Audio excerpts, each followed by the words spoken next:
Hey everyone, welcome back to another Fred tutorial. My name is Josh and today I'm going to show you how to create an optical source using an IES file.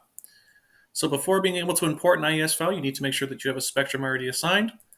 Here you can see I already have mine labeled as Spectrum 1 in the Spectra folder. And after you've done that, you're going to right click on Optical Sources and select Create New Source from IES File. You can see mine's already opened up to Bell 77. So I'm going to click the file and select Open. And here I'm able to rename my optical source, so I'm going to change it to Bell 77, which is what we've picked. Here's where you'd be able to select your spectrum if you had more than one. And here we can see the number of rays, which I'm just going to keep the same. And since everything's the way I want it, I'm going to select Create Source. And here you can see our source is now in the 3D view. And running a quick ray trace, we can see our rays being traced. And then I can also view its irradiance profile using the irradiance spread function. And there you go.